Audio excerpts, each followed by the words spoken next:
Bonjour ladies and gentlemen et nouveaux visiteurs sur la chaîne YouTube. Ici Michael, ou Mr Flamingo si vous préférez, et bienvenue pour cette nouvelle vidéo. Ma série des achats du mois est de retour, mais pour faire différent et vu que je suis beaucoup plus raisonnable dans mes achats depuis que je suis retourné chez ma mère, j'ai décidé que oui, la série allait revenir, mais ça sera pas à tous les mois, ça va être à tous les 2-3 mois, fait que je monte, admettons 2 à 3 mois d'achat dans une seule vidéo parce que, comme je disais, vu que je suis plus raisonnable, je fais beaucoup moins d'achats, donc ça vaudrait pas la peine de faire un épisode par mois, ça vaut davantage la peine de faire un épisode tous les 2-3 mois pour montrer une accumulation d'achats plutôt qu'un item dans le mois. Sur ce, let's go! En gros, j'ai acheté 3 jeux PS5 et 2 séries télé. Donc, on va commencer par les séries télé. Quand j'avais Crave, qui est pour du contenu HBO Max et ces affaires-là, vu que HBO Max n'est pas disponible au Canada, j'avais commencé la série Peacemaker. Seul problème, c'est que, comme à un moment donné, j'ai dû supprimer mon abonnement parce que ça devenait trop cher, parce que avec mon forfait Bell, tout, ça coûtait 25$ juste pour avoir Crave. Je me suis dit, garde, cet argent-là, je vais l'économiser. Avec ma mère, on a fait supprimer mon abonnement à Crave, mais je n'ai jamais pu finir la série. Il me restait, je pense, 3-4 épisodes à écouter.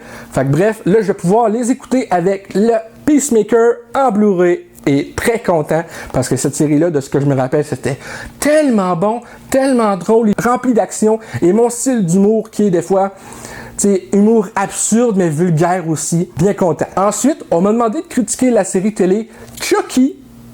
Donc, j'ai acheté la saison 1 également sur Amazon. Toujours pas vu. J'ai très hâte de la regarder parce que je suis un grand fan de Chucky. D'où le tatouage, mon premier tatouage qui était Chucky, justement, je me suis fait faire. Pas été un très grand fan du remake, mais la franchise originale, j'ai toujours eu une place dans mon cœur. Et là, c'est 100% par Don Mancini, qui n'avait pas d'implication dans le remake reboot. Très hâte de regarder ça et de pouvoir en faire une critique sur la chaîne. On va maintenant passer au jeu PS5. Au mois d'août, j'ai acheté Centro. La version Day One Edition, je sais pas si c'est une erreur, mais sur le PlayStation Store et sur Xbox, je voyais juste la version aller à partir de 80$ plus taxes, mais au Best Buy, je voyais la Day One Edition en version physique à 60$ plus taxes. Fait que j'ai pris la version 60$ plus taxes. Le jeu, j'ai du plaisir dessus. Le seul truc, c'est que après avoir écouté des critiques, genre Angry Joe Show sur ce jeu, je réalise que le jeu est pas forcément très bon si on a joué à la franchise originale de Centro qui comprend 4 jeux. Le seul X, c'est que justement, c'est le seul Centro que j'ai joué, donc c'est pour ça que je l'aime peut-être un peu plus que la norme, parce que sinon, j'avoue qu'avec les critiques que j'ai vues des anciens et du nouveau, c'est pas forcément le meilleur.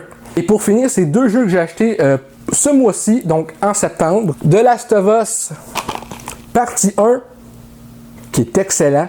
Vraiment, si vous n'avez pas vu ma critique, je vous le conseille d'aller regarder la critique. Et ensuite, je sais que le jeu est sorti en dématériel avant la version physique, mais je voulais vraiment avoir Stray en version physique. Très content, ça, c'était sur Amazon également que je l'ai acheté. Centro et The Last of Us, c'était sur le site de Best Buy. J'ai bien hâte d'y jouer. Je vais peut-être le faire en découverte Twitch et ensuite le réuploader une version avec montage sur YouTube. Ça reste à voir si ça vous tente. Fait que c'est pas mal ça pour mes achats du mois d'août et septembre 2022. J'espère que ça vous a plu. Si c'est le cas, n'hésitez pas à me le dire dans les commentaires, à laisser un petit like, ça fait toujours plaisir, et un abonnement à ma chaîne pour de nouvelles vidéos chaque semaine. Normalement. Sur ce, c'était Michael et je vous dis à très bientôt pour de nouvelles vidéos. Peace and love!